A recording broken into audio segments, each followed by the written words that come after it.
Hello everyone. तो आइए चलिए स्टार्ट करते हैं।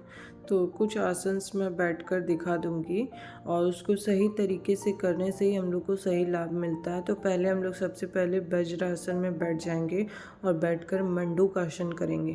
मंडूकासन करने के लिए सबसे पहले हम लोग को वज्रासन में बैठ जाना। हम लोग का निस्सब जो है वो एड़ी से टिका हुआ होना चाहिए, तभी सही तरीके से होगा। निस्सब जो है वो एड़ी से उठना नहीं चाहिए। इसके 3 पोज हैं मंडूकासन के, तो बारी बारी से कर लेंगे। पहला पोज है, तो क्या करेंगे हम लोग इसमें सांस लेंगे, सांस छोड़ेंगे और पेट को जितना हो सके पीछे की ओर ठेलेंगे। बायां हाथ नीचे, दाहिना उसके ऊपर और सामने की ओर झुकेंगे। छाती जो है वो घुटना से टिकेगा, जितना हो सके टिकाएंगे और पीछे निस्सब से एड़ी को सटा के रखेंगे। धीरे धीरे हम लोग का ये सामने की ओर आएगा और छाती को घुटने से टिकाने की कोशिश करेंगे। बार बार यही पोजीशन 3-4 बार कर लेंगे। बायां हाथ नीचे, उसके ऊपर दाहिने हाथ को रखेंगे और सामने मेढक की तरह झुकेंगे। सिर को जो है वो नीचे नहीं रखेंगे, वो ऊपर सामने की ओर देखते हुए रखेंगे। मंडूकासन करने का यह सही विधि है। सांस लेंगे पहले, फिर पूरा छोड़ देंगे और छोड़ने के बाद जब पेट खाली हो जाएगा, पेट को जितना हो सके अंदर की ओर ठेलेंगे और बायां हाथ नीचे रखेंगे, दाहिना उसके ऊपर और नाभि के पास वाइब्रेशन फील होगा, तो ही समझेंगे कि सही हो रहा है। इसका दूसरा पोज है, अंगूठा बंद कर लेंगे। मुट्ठी बंद करते हुए इस तरह से हाथ को मोड़ते हुए उसी तरह से ले जाएंगे, नाभि के पास रखेंगे। सांस छोड़ते हुए पेट को अंदर खींचते हुए नाभि के पास रखते हुए सामने की ओर झुकेंगे। तो थोड़ी देर इस पोजीशन में रुकेंगे, वाइब्रेशन होगा पेट के पास, उसके बाद ही उठेंगे। तो हमको इसका मंडूकासन करने का सही लाभ मिलेगा। इस तरह से अगर कंटिन्यू करेंगे 3-4 बार और थोड़ी देर रुकेंगे, तो इसका जो जो बेनिफिट्स मंडूकासन से हमें मिलता है वो हमें सही तरीके से मिल पाएगा। और ये डायबिटीज़ के लिए और भी अन्य अन्य कब्ज़, एसिडिटी, ये सब के लिए बहुत ज़्यादा लाभदायक आसन है। तो इसे कंटिन्यूअस करना चाहिए। रोज़ सुबह शाम करने से हमको इसका सही लाभ मिलेगा, हमारे शरीर में हमें पता चलेगा। तो मंडूकासन इसी तरह से 3-4 बार कर लेंगे। इसका तीसरा नंबर पोज जो है वो है सशक आसन। तो इस तरह से क्या करेंगे हम लोग, हाथ को घुटने पर रखेंगे, सांस लेते हुए जितना हो सके पीछे की ओर जाएंगे और सांस छोड़ते हुए सामने की ओर झुकेंगे। सर जो है वो ज़मीन पर और दोनों हाथ को भी ज़मीन पर रखेंगे और थोड़ी देर इसी तरह लेंगे। सांस को अंदर नहीं लेंगे, थोड़ी देर रुकेंगे, फिर सांस आएगा तो फिर उसी तरह से हाथ उठाते हुए पीछे की ओर जाएंगे सांस लेते हुए और सांस छोड़ते हुए इस तरह से ज़मीन की ओर हम लोग अपना सर को टिका लेंगे और थोड़ी देर रुकेंगे। छाती और घुटना टिका होगा, पीछे निःशब्द और एड़ी साथ में टिका होगा। तो बार बार ये आसन हम लोग 3-4 बार कंटिन्यू करेंगे तो हम लोग को इसका सही लाभ मिलेगा।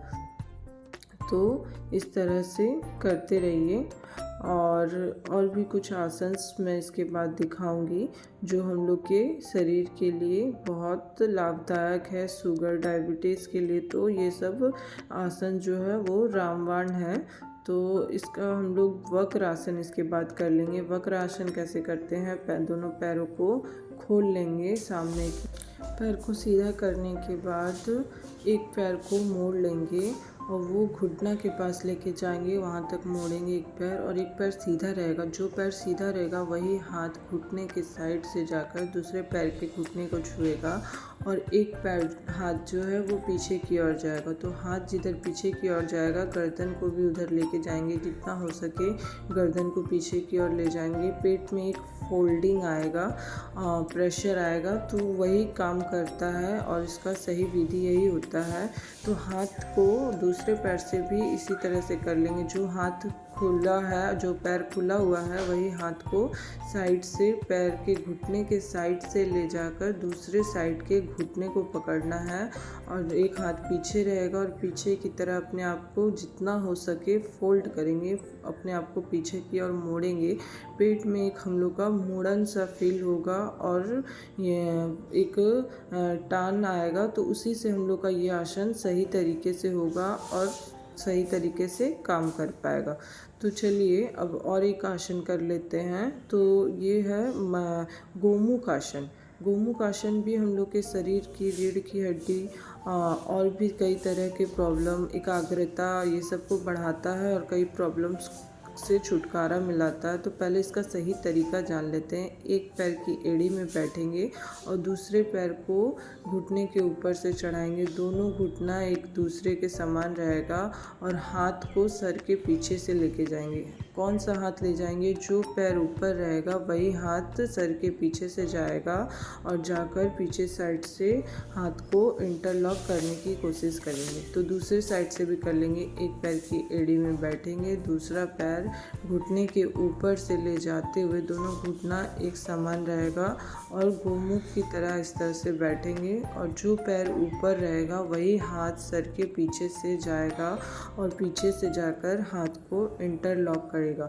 और रीढ़ की हड्डी जो है इसमें हम लोग सीधा रखेंगे और छाती को जितना हो सके सामने की ओर ठेलेंगे। तो ये सही तरीके से हम लोग हाथ को इंटरलॉक कर सकते हैं। तो आइए हम लोग पीछे से भी एक बार दिखा देते हैं कि हाथ को किस तरह से पीछे इंटरलॉक होता है, तो आप जान पाएंगे कि सही तरीका क्या है। तो दोनों एड़ियों को इस तरह से रखने के बाद हाथ को पीछे से इस तरह से एक दूसरे से पकड़कर इंटरलॉक करके रखेंगे और हाथ को जितना हो सके पीछे सर के पीछे सीधा करके ठेलेंगे। तो सही तरीके से हम लोग अपने हाथ को पीछे से इंटरलॉक कर पाएंगे।